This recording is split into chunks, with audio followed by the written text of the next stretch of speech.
Buenas noches. Estoy esperando a que se conecten y poderlos saludar. Estoy compartiendo con los chicos nuestro video. Esperando a que se conecte mucha gente porque necesito pues una convocatoria. Y les a que me cuenten una historia.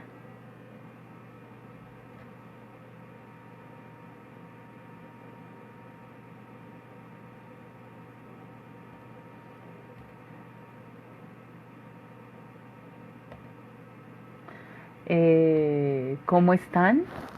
Buenas noches. ¿Me escuchan fuerte y claro? Si hay algún comentario, salúdenme. Bienvenidos. Estoy por el lado de C2Speak. Hola Lucía, ¿cómo estás? Bienvenida. Qué bello gatito. Bienvenida a nuestras horas y a nuestros cuentos de terror. Bienvenidos todos. Hola Harold, bienvenido. Hoy estoy a punta de aire frío, pero quería invitarlos, pues ya somos 7 personas, quería invitarlos a que ya llevamos una cantidad de tiempo leyéndoles, creo que más de un mes, y tenemos un montón de historias. Y lo bonito de que ustedes participen, esto pues se inicia con el fin de que nos unamos, de que nos sintamos más cerca en casa y poderlos acompañar a ustedes con historias de terror. Entonces, la idea en algún momento será cambiar, pero por ahora no. Entonces, si ustedes tienen alguna sugerencia para el nombre de este espacio, se los agradecemos que lo dejen en la caja de comentarios para sumarlo a votación y que nos puedan acompañar y que sea parte de todos nosotros esta bonita propuesta. Sí me escuchan fuerte y claro, porque creo que tengo muy atrás. ¿Qué más les cuento? ¿Recuerdan ayer? El cuento de ayer. ¿Cómo era? Silva y apareceré. La profe, para los que no entendimos, que fuimos la mayoría, allí en los comentarios, en la caja de comentarios, les dejamos toda la historia narrada. Hola Paula Valentina, ¿cómo vas? Eric, bienvenido, ¿cómo estás? Les dejamos en la caja de comentarios esa historia para que cuando tengan un tiempo, un fin de semana, puedan ustedes acompañarnos y escucharla. Es muy interesante y bastante tenebrosa. Bienvenidos. Esperemos a ver y arranquemos. Hoy les voy a acompañar con una historia de Lovecraft que se llama Aire Frío. Ténganle mucha paciencia y presten mucha atención. Me piden que explique por qué temo a las corrientes de aire frío, porque tirito más que otros al entrar en una habitación fría. Y parece como si sintiera náuseas y repulsión cuando el fresco viento del anochecer empieza a deslizarse por entre la calurosa atmósfera de un apacible día otoñal. Según algunos, reacciono frente al frío, como otros lo hacen frente a los malos olores. Impresión esta que no negaré. Lo que haré es referir el caso más espeluznante que me ha sucedido, para que ustedes realmente juzguen en consecuencia si constituye o no una razonada explicación de esta peculiaridad mía. Es una equivocación creer que el horror se asocia inextricablemente con la oscuridad y el silencio y la soledad. Yo me di de bruces con él en plena tarde, en pleno ajetreo de la gran urbe, en medio del bullicio propio de una destartalada y modesta pensión, en compañía de una prosaica patrona y 2 fornidos hombres. En la primavera de 1923 había conseguido un trabajo bastante monótono y mal remunerado en una revista en la ciudad de Nueva York. y viéndome imposibilitado de pagar un sustancioso alquiler, empecé a mudarme de una pensión barata a otra, en busca de una habitación que reuniera las cualidades de una cierta limpieza, un mobiliario que pudiese pasar y un precio lo más razonable posible.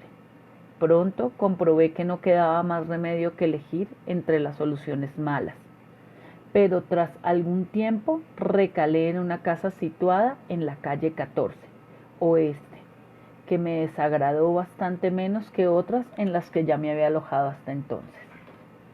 El lugar en cuestión era una mansión, de piedra rojiza, de 4 pisos, que había de datar de finales de los años 1840, y provista de mármol y obra de marquetería, cuyo herrumboso y descolorido esplendor era muestra de la exquisita opulencia que debió tener en otras épocas.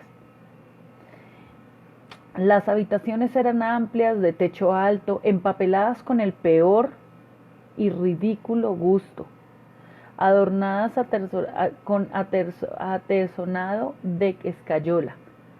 Había un persistente olor a humedad y una dudosa cocina, pero los suelos estaban limpios y la ropa de cama podía pasar, y el agua caliente apenas se cortaba o enfriaba, de forma que llegué a considerarlo como un lugar cuando menos soportable para hibernar hasta el día en que pudiera volver realmente a vivir.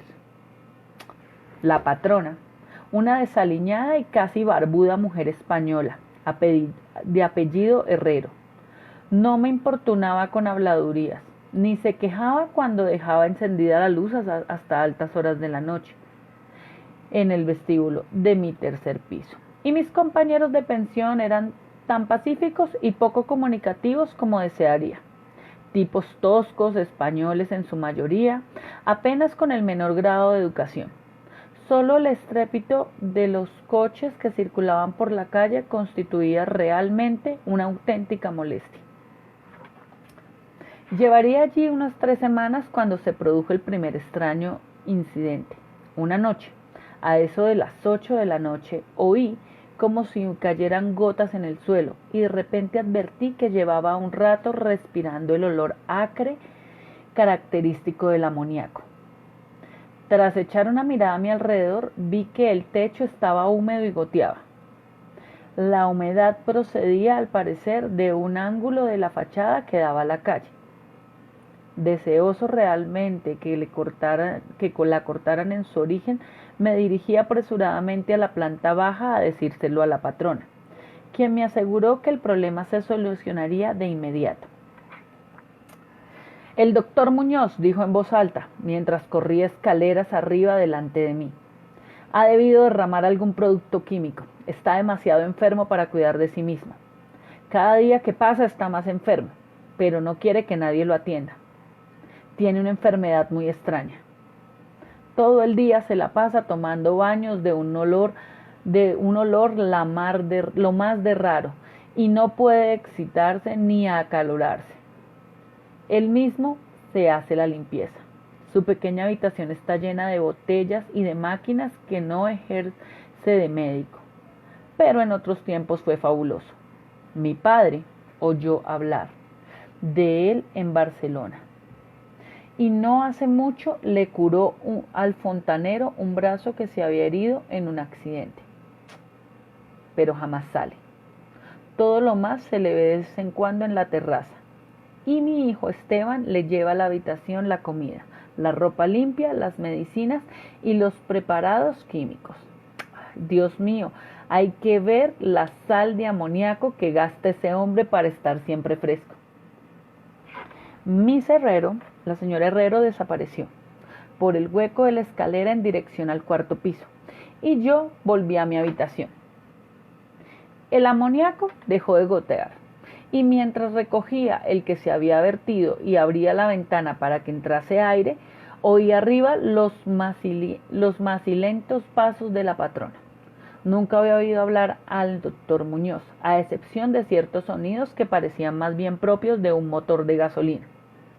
Su andar era calmo y apenas perceptible, por unos instantes me inquirí qué extraña dolencia podía tener aquel hombre, y su obstinada negativa a cualquier auxilio proveniente del exterior no sería sino el resultado de una extravagancia sin fundamento aparente. Ahí se me ocurrió pensar un tremendo pathos en aquel estado de aquellas personas que por algún momento de su vida han ocupado una posición alta y posteriormente la han perdido.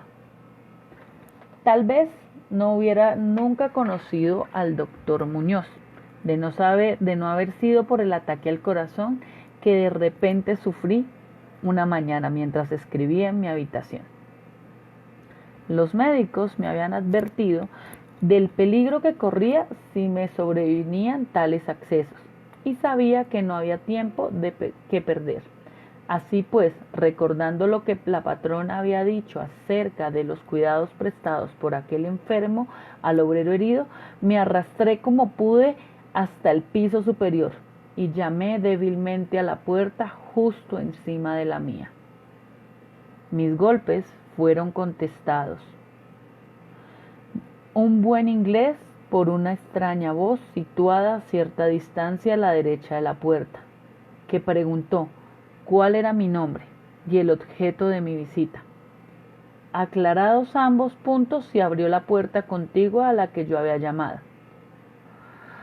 Un soplo de aire frío salió a recibirme a manera de saludo, y aunque era uno de esos días calurosos de finales de julio, me puse a tiritar y al traspasar el umbral de la amplia estancia cuya elegante y suntuosa decoración me sorprendió en tan destartalado y mugriento nido, una cama plegable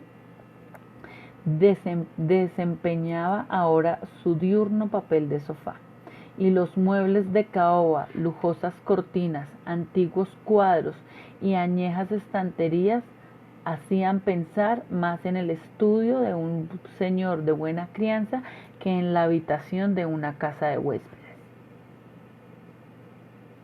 Pude ver en el vestíbulo que había encima mío la pequeña habitación, llena de botellas y máquinas a las que se refería la señora Herrero.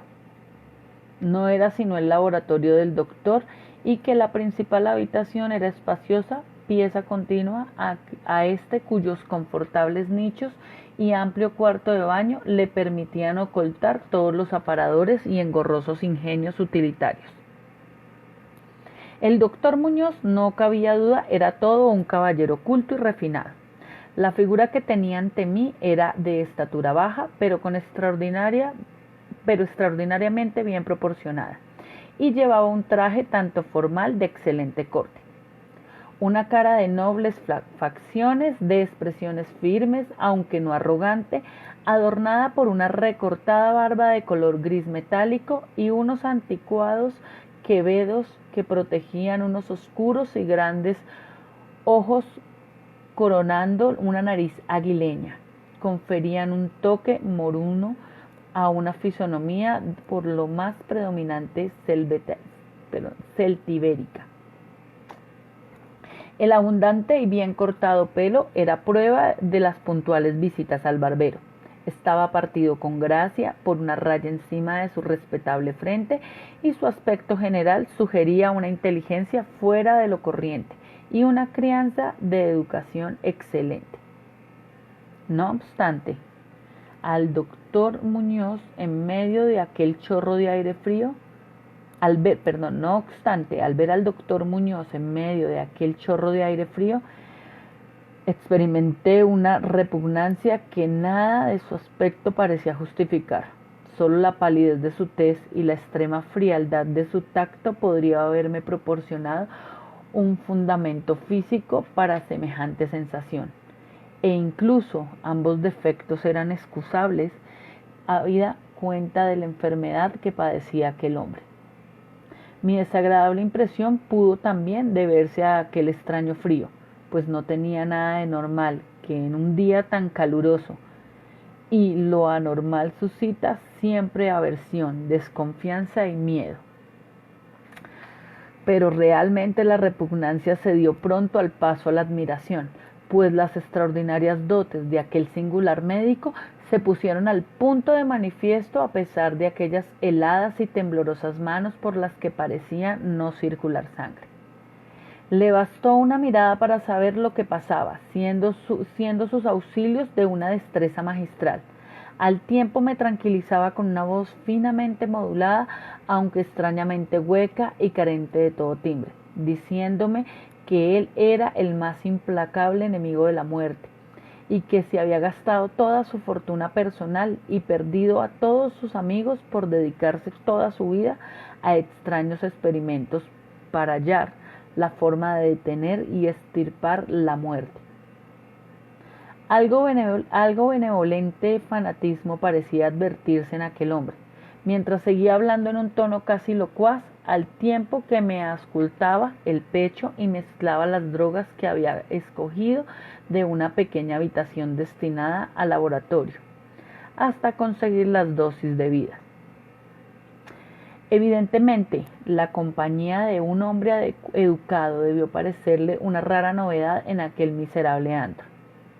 De ahí que se lanzara a hablar más de lo acostumbrado a medida que rememoraba tiempos mejores. Su voz, aunque algo rara, tenía al menos un efecto sedante y ni siquiera pude percibir su respiración mientras las fluidas frases salían con un exquisito esmero de su boca. Trató de distraerme de mis preocupaciones hablándome de sus teorías y experimentos, y recuerdo que contacto me consoló acerca de mi frágil corazón, insistiendo que en la voluntad y la conciencia son más fuertes que la vida orgánica misma. Decía que si lograba mantenerse saludable y en buen estado el cuerpo, se podía medianamente el esforzamiento científico de la voluntad y la conciencia conservar una especie de vida nerviosa, cualesquiera que fuesen los graves defectos, disminuciones o incluso ausencias de órganos específicos que se sufrieran. Algún día, me dijo en medio broma, me enseñaría cómo vivir, o al menos llevar una cierta existencia consciente sin corazón. Por su parte, sufría de una serie de dolencias que le obligaban a seguir un régimen estricto, que incluía la necesidad de estar expuesto constantemente al frío. Cualquier aumento apreciable de la temperatura podía, caso de prolongarse, afectarle fatalmente, y había logrado mantener el frío que reinaba en su estancia de unos 11 a 12 grados, gracias a un sistema absorbente de enfriamiento por amoníaco, cuyas bombas eran accionadas por el motor de gasolina que con tanta frecuencia oía desde mi habitación situada justo debajo. Recuperado ya del ataque, de un tiempo extraordinariamente breve, salí de aquel lugar helado convertido en un ferviente discípulo y devoto del genial recluso. A partir de ese día, le hice frecuentes visitas, siempre con el abrigo puesto. Le escuchaba atentamente mientras hablaba de secretas investigaciones y resultados casi escalofriantes, y un estremecimiento de repente se apoderó de mí al examinar los singulares y sorprendentes volúmenes antiguos que se alineaban en las estanterías de su biblioteca. Debo añadir que me encontraba casi completamente curado de mi dolencia, gracias a sus acertados remedios.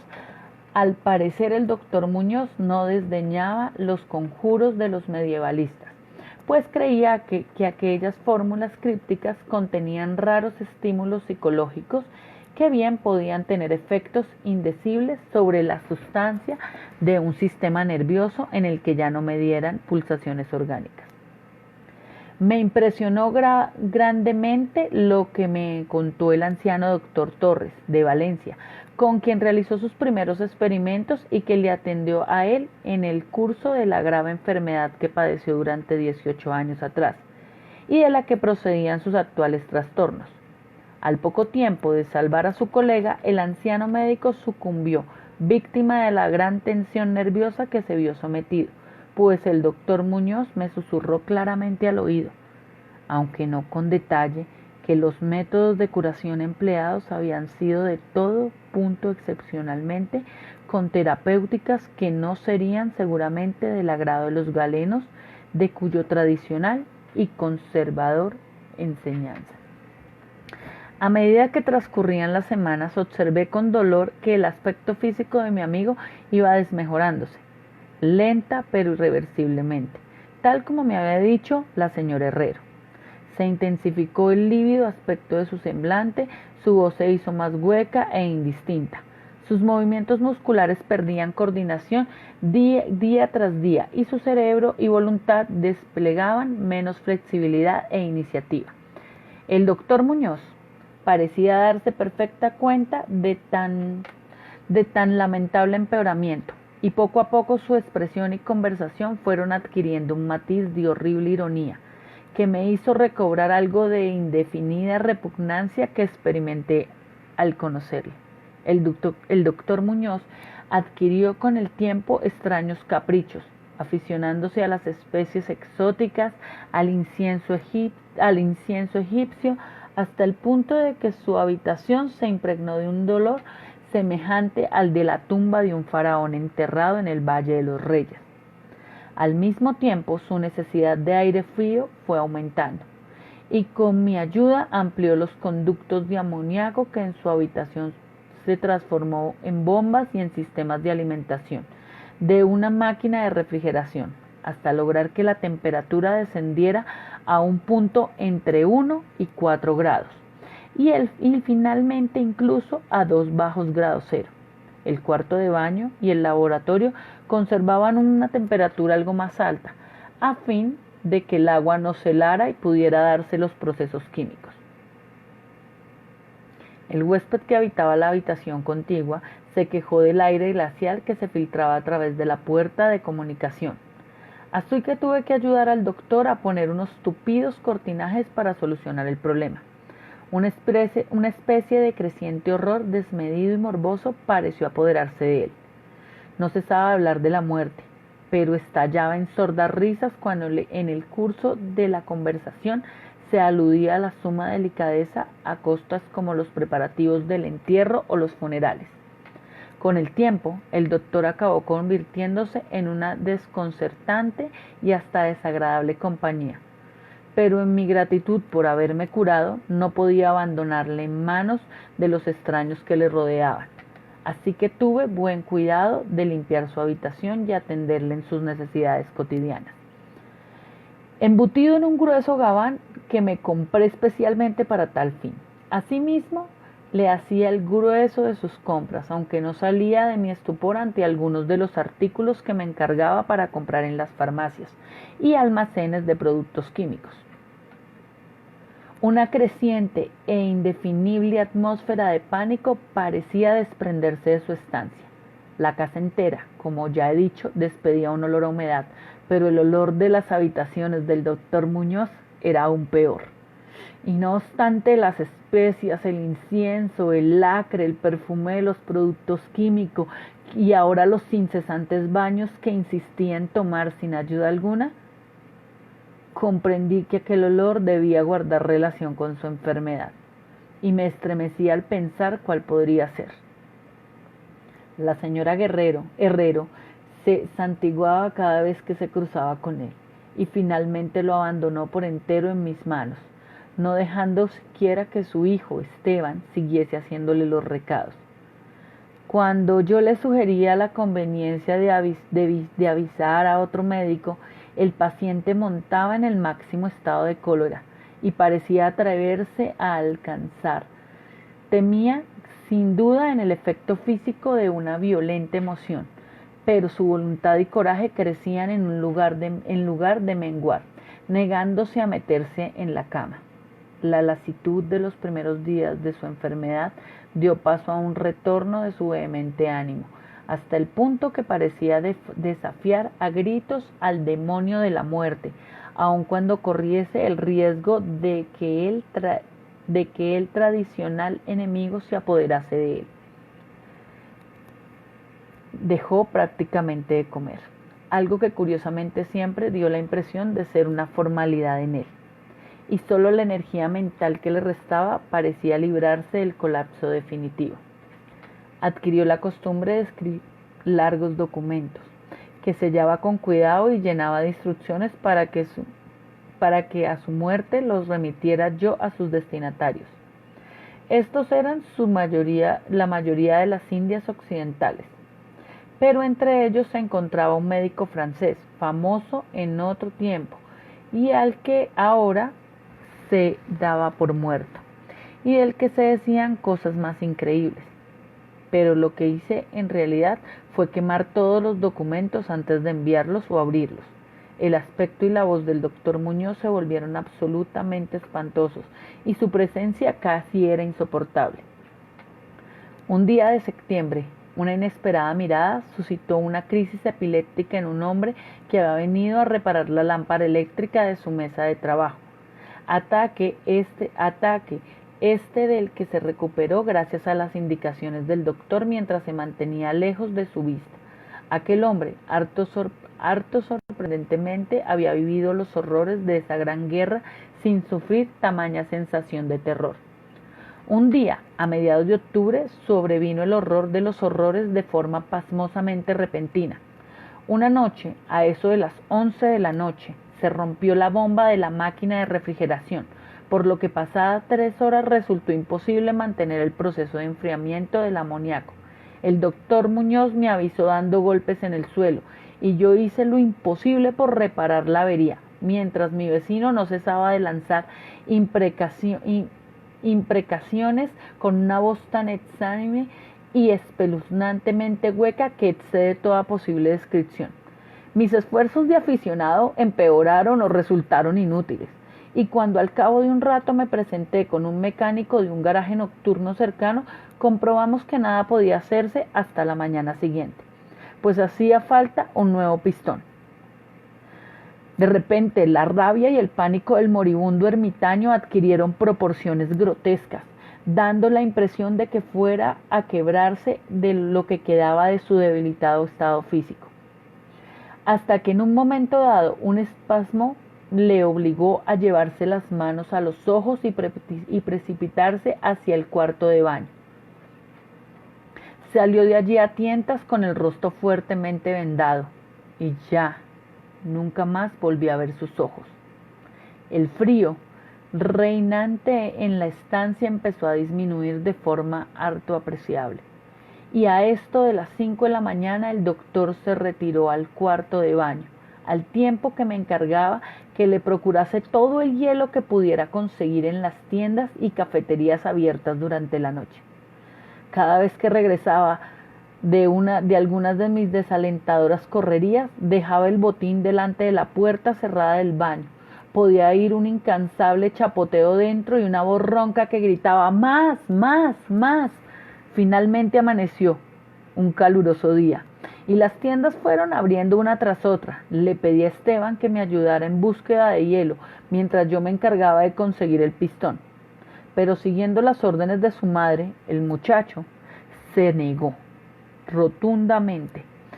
En última instancia contraté los servicios de un haragán de aspecto zarrapastroso, a quien encontré en la esquina de la 8ª Avenida, a fin de que le subiera al paciente hielo de la pequeña tienda en que le presenté, mientras yo entregaba con la mayor diligencia la tarea de encontrar un pistón para la bomba y conseguir los servicios de los obreros competentes que lo instalaran.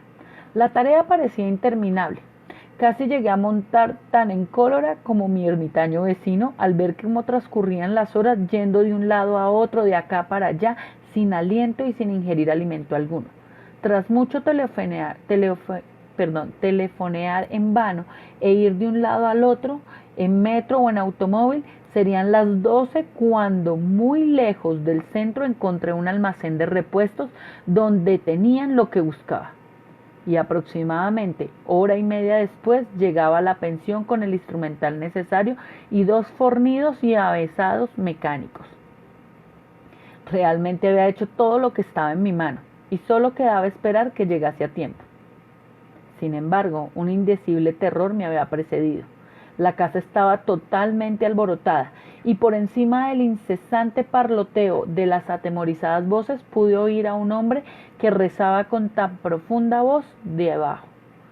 Algo diabólico flotaba en el ambiente y los huéspedes pasaban las cuentas de sus rosarios al llegar hasta ellos el olor que salía por debajo de la trancada puerta del doctor. Al parecer, el tipo que había contratado salió precipitadamente, dando histéricos alaridos, al poco regresar de su segundo viaje en búsqueda de hielo. Quizás se debiera todo a un exceso de curiosidad. En la precipitada huida no pudo, desde luego, cerrar la puerta tras sí, pero lo cierto es que estaba cerrada, y a lo que parecía desde el interior, dentro no se oía el más mínimo ruido, salvo un indefinible goteo lento y espeso. Tras consultar brevemente con la señora Herrero y los obreros, no obstante el miedo que me tenía atenazado, opiné que lo mejor sería forzar la puerta. Pero la patrona halló el modo de hacer girar la llave desde el exterior sirviéndose de un artilugio de alambre. Con anterioridad habíamos abierto las puertas del resto de las habitaciones de aquel ala del edificio, y otro tanto hicimos con las ventanas. A continuación, y como protegidas y con las narices protegidas por pañuelos, penetramos temblando de miedo en la hedionda habitación del doctor, que, orientada al mediodía, abrazaba con el caluroso sol de las primeras horas de la tarde.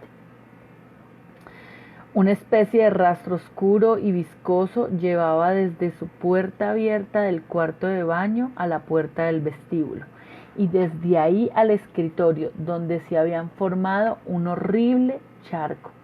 Encima de la mesa había un trozo de papel, garrapateado a lápiz por una repulsiva y ciega mano, terriblemente manchado también, al parecer, por las mismas garras que trazaron apresuradamente las últimas palabras. El rastro llevaba hasta el sofá, en donde finalizaba inexplicablemente. Lo que había ocurrido, lo que había o hubo en el sofá es algo que no puedo ni me atrevo a decir aquí. Pero esto es lo que, en medio de su estremecimiento general, descifré del pringoso y embadurnado papel, antes de sacar una cerilla y prenderle el fuego hasta quedar solo una pavesa. Lo que conseguí descifrar aterrorizado mientras la patrona y los mecánicos salían disparados de aquel infernal lugar hacia la comisaría más próxima para balbucear sus incoherentes historias. Las nauseabundas palabras resultaban poco menos increíbles que aquella amarillenta luz solar, con el estruendo de los coches y camiones que subían tumultuosamente de la abrigada calle 14. Pero debo confesar que en aquel momento creí lo que decían. Si las creo ahora es algo que sinceramente ignoro. Hay cosas acerca de las cuales es mejor no especular. Y todo lo que puedo decir es que no soporto el más mínimo olor amoníaco y que me siento desfallecer ante una corriente de aire excesivamente frío. Ha llegado el final, rezaban aquellos hediondos garrapazos. No queda hielo. El hombre ha lanzado una mirada y ha salido corriendo. El calor aumenta por momentos y los tejidos no pueden resistir. Me imagino que lo sabe. Lo que dije sobre la voluntad, los nervios y la conservación del cuerpo, una vez han dejado de funcionar los órganos, como teoría era bueno, pero no podía mantenerme indefinidamente. No conté con el deterioro gradual. El doctor Torres lo sabía, pero murió de la impresión. No fue capaz de soportar lo que hubo de hacer. Tuvo que introducirme en un lugar extraño y oscuro, cuando hizo caso a lo que le pedía en mi carta, y logró curarme. Los órganos no volvieron a funcionar. Tenía que hacerse a mi manera, conservación artificial. Pues, comprende, yo fallecí en aquel entonces, hace ya más de 18 años.